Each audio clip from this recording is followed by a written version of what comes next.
Hi hello friends, welcome back to my channel. అందరూ ఎలా ఉన్నారు, ఏం చేస్తున్నారు అనేది వ్లాగ్తో మీ ముందులోకి వచ్చేసాను.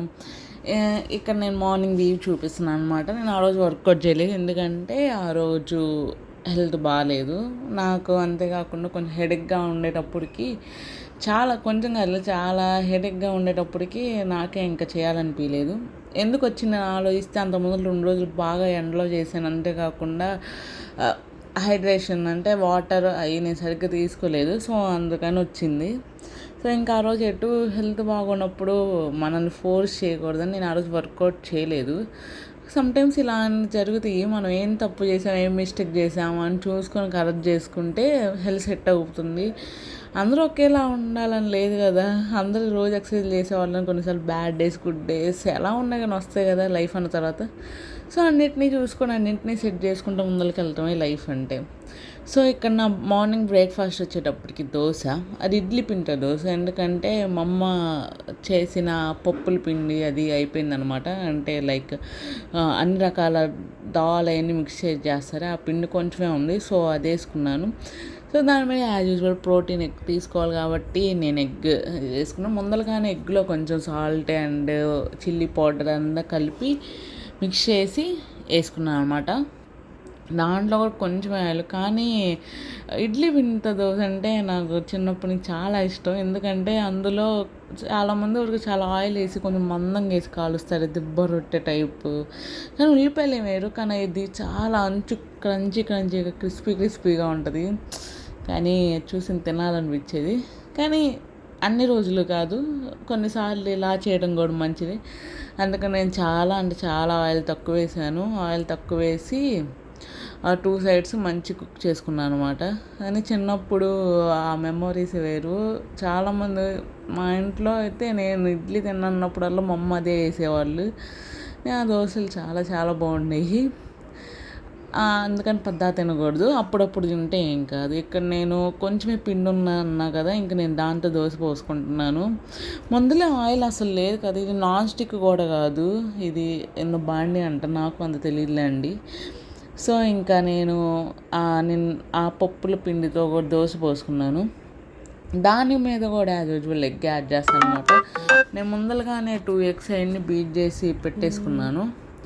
సో ఇంకా నాకు ఆ రోజు మార్నింగ్ బ్రేక్ఫాస్ట్ అయితే ఈ దోశను చట్నీ అదే సెట్ అయిపోయింది. చట్నీలో కూడా లో క్యాలరీ చట్నీస్ చాలానే ఉంటాయి, లైక్ టమోటా అండ్ ఆనియన్, పచ్చిమిర్చి, కొత్తిమీర రెండింటిని కొంచెం ఆయిల్లోనే వేపించి మిక్సీ పట్టేస్తారు. అది కూడా బాగానే ఉంటుంది, కానీ ఈసారి నెక్స్ట్ టైం నేను ట్రై చేసినప్పుడు చూపిస్తాను. ఇప్పటికైతే మా ఇంట్లో ఏం చేశారు అదే అన్నమాట నా చట్నీ బ్రేక్ఫాస్ట్. మా అమ్మ రోజు కొంచెం చట్నీ లూజ్గా చేశారు, అందుకని అలా ఉంది. సో ఇంకా తిన్న తర్వాత కొట్టుకొచ్చాను. ఎందుకు వచ్చానంటే మా అమ్మ ఏదో చెప్పింది, అది తీసుకురావడానికి వచ్చాను. వెళ్ళేటప్పుడు చూడండి, అసలు అగ్గి చూడండి ఎలా ఉందో. అప్పటికే అరౌండ్ 10 అలా అయిందంటే జస్ట్, కానీ ఎండ మాత్రం బీభత్సంగా వస్తుంది. సో ఇంకా అలా తర్వాత ఇక్కడ ముచ్చట్లు వేసుకున్నారనమాట. వీళ్ళందరూ ముచ్చట్లు వేసుకున్నారు. సో ఇక్కడ చూస్తేనేమో బుడ్డిగాడేమో పడుకోలేదు. వాడికి వాడే వాడికి వాడే ఆడుకుంటాడు, వాడి ఇష్టం. మనం ఎవరం జోలపాడాల్సిన అవసరం లేదు. వాడికి వాడే అలా ఏడ్చుకుంటా పాడుకుంటా వాడికి నచ్చినప్పుడు పడుకుంటాడు. చిన్నపిల్లలు ఉంటే భలే ఉంటుంది. వాళ్ళు చూస్తుంటే క్యూట్ థింగ్స్ చూస్తుంటే భలే నవ్వు వచ్చింది. అప్పుడు టైం ఇంకా అలా 12 అయింది. అసలు మధ్యాహ్నం అయ్యేటప్పటికి వెదర్ అప్పటికి కొంచెం చేంజ్ అవ్వటం, కొంచెం ఎండ వస్తా కొంచెం మబ్బు పట్టినట్టు అనిపించింది. పెద్ద వాన పడిద్ది అనుకున్నా, కానీ పడదు. ఇంకా ఆ రోజు మా లంచ్ వచ్చేటప్పటికి గోరు చిక్కుడుకాయ ఫ్రై అనమాట. గోరు చిక్కుడుకాయ టమోటా ఫ్రై. అక్కడ మా వదిన వండుతున్నారు. మా వదినకి నేనేదో కొంచెం ఉల్లిపాయలు కోసుకొని నేనేదో పైకి షోకి టమోటాలు కోసాను అనమాట. నాకు ఆ కూర బాగానే ఉంటుంది. అంటే నేను అంత ఎక్కువ తిన్ను, గోరు చిక్కుడుకాయ చాలా తక్కువ. సో ఇక్కడ నేను ఇంకో రెసిపీ చూపిస్తున్నాను. నేను ఈ రెసిపీని కూడా యూట్యూబ్లోనే చూశాను. ఎలా వస్తుందో ఏమనుకున్నాను, కానీ టేస్ట్ అయితే నేను సూపర్ అని చెప్పలేను, యావరేజ్ అని చెప్తాను. సో ఇదేం లేదు, ఎగ్స్ కర్రీ. ముందరగా కొంచెం ఆయిల్ వేసుకోవాలి, అందులో మనం సన్నగా తరిగిన ఆనియన్స్ వేసుకోవాలి, కొత్తిమీర కాదు, కరివేపాకు వేసుకోవాలి. కరివేపాకు చాలా మంచిది, కంటికి మంచిది, చాలా మంచిది. అందుకే కరివేపాకు డైలీ ఇంక్లూడ్ చేసుకోవాలి. ఇంకా అక్కడ అల్లం వెల్లుల్లిపాయ పేస్ట్ వేస్తున్నాను. పేస్ట్ చేసిందా కొంచెం వేపియాలి. అంటే వెంటనే వేసామని కాదు, కొంచెం ఉల్లిపాయలు వేగిన తర్వాత వేయాలి, అప్పుడే టేస్ట్ బాగుంటుంది. సో ఇంకా అలా వేసి దాన్ని అటు ఇటు తిప్పాలి. తిప్పడం అంటే పెద్దలు తిప్పటం కాదు, కొంచెం వేగేదా తిప్పాలి. ఆ తర్వాత కొంచెం వాటర్ యాడ్ చేయాలి. నేను ఆయిల్ వేసిందే తక్కువ, ఇంకా అందులో వాటర్ అయిపోతే ఇంక అసలు అవి శుభ్రంగా మాడిపోతాయి. సో మీకు మండకుండా ఉండేంత కారం వేసుకోవాలి, తగినంత సాల్ట్ వేసుకోవాలి, చిటికెడు పసుపు వేసుకోవాలి. అలా వేసుకొని దాంట్లో మీకు ఇంకా నీళ్లు పోసుకోవాలి. నీళ్లు పోసి దాన్ని కొంచెం మూత పెట్టి మగ్గనివ్వాలన్నమాట. కొంచెం వాటరీ కన్సిస్టెన్సీ కొంచెం తగ్గేదాకా, ఉల్లిపాయ కొంచెం మెత్తబడింది అంటారే అలా అయ్యేదాకా. నేను ఇక్కడ సాల్ట్ వేస్తున్నాను అప్పుడు చూసి, అది కల్లుప్పు వేసాను, ఆ సాల్ట్ సరిపోయిద్ది, అంతకంటే ఎక్కువ వేయాల్సిన అవసరం లేదు. ఎందుకంటే నేను చేసేదే కొంచెం, నేను 2 ఉల్లిపాయలు చేస్తున్నా కాబట్టి. అండ్ ఇక్కడ గరం మసాలా, ధనియాల పొడి వేసుకోండి, టేస్ట్ బాగుంటుంది కాబట్టి వేసుకోండి. ఎందుకంటే యాజ్ యూజువల్ నేను చెప్పాను ముందలుగానే, నూనె చాలా తక్కువ వాడతాం కాబట్టి ఇవన్నీ వేస్తే కొంచెం అందరూ తినగలుగుతారు. మనకంటే అలవాటు అయిపోయింది, ఎలా ఉన్నా కానీ తినేస్తాము. కానీ కొంతమంది తినలేని వాళ్ళు, చాలామంది ఆయిలే టేస్ట్ అనుకుంటారు కదా, అలాంటి వాళ్ళకి మనం చేయాలనుకుంటే ఇలా కొంచెం రకరకాలు చేసి పెడితే కొంచెం దాంట్లో కొంచెం మసాలాలు మంచిగా వేస్తే సరిపోయిద్ది. సో ఇక్కడ నా కోడిగుడ్డు ఉల్లిపాయ కూర కూడా రెడీ అయిపోయింది. ఇంకా ఆఫ్టర్నూన్ లంచ్ వచ్చి గోధుమ రవ్వ అన్నం, నిన్న చేసిన పచ్చడి అండ్ వాళ్ళు చేసిన కోడిగుడ్డు ఫ్రై అండ్ గోరుచిక్కుడుకాయ అని నేను తర్వాత తిన్నాను. నేను ఆ క్లిప్ తీయటం మర్చిపోయాను. తిన్నాక కూర్చోకూడదు కదా, అలా అలా తిరిగాను. ఇంకా అలా ఈవినింగ్ అయిపోయింది. ఈవినింగ్ అయిపోయిన తర్వాత ఆ రోజు పాలు కాస్తున్నాను, ఎందుకంటే నాకు కాఫీ కలుపుకోవటానికి.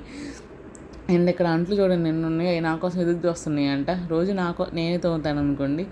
ఇక్కడ ఈవినింగ్ అలా చూస్తే వాతావరణం చాలా బాగుంది. అప్పటికే బాగా మబ్బు పట్టేసింది. ఏం పెద్ద వాన వచ్చిద్దేమో అనుకున్నాను, వానే అంత రాలా, కానీ ప్రశాంతంగా ఉంది, క్లైమేట్ మాత్రం పీస్ఫుల్గా ఉంది. ఇంకా ఆ తర్వాత బుడ్డోడి పాస్పోర్ట్ స్కానింగ్ తీపియాలని నేను జిరాక్స్ షాప్ దగ్గరికి వెళ్తున్నాను అనమాట. వెళ్ళేటప్పుడు చూడండి నేను బాగా వాన వచ్చిద్దేమో, మళ్ళీ నేను తడుచుకుంటూ వస్తానేమో అనుకున్నాను. అసలు అక్కడికి వెళ్ళేటప్పటికి మబ్బు అంతా తేలిపోతుంది, అంత ఎక్కువ మబ్బు ఏం లేదు. ఇక్కడ ఇంకా వాన పడుతుందేమో అనుకున్నాను. ఇక్కడ ఇవన్నీ చూస్తుంటే చిన్నప్పుడు స్కూల్స్కి ఎవరో ఒకళ్ళు బ్యాగ్ వేసుకొని అమ్మటానికి వచ్చేవాళ్ళు, 5 రూపాయలు 10 రూపాయలని. ఆ డేస్ గుర్తొచ్చినాయి. చిన్నప్పుడు తగ్గనే వాళ్ళము, కానీ ఆ డేసే డిఫరెన్స్లే. ఇంక ఇంటికి వచ్చేసి ఈవినింగ్ స్నాక్ వాటర్ మెలోన్ అనమాట.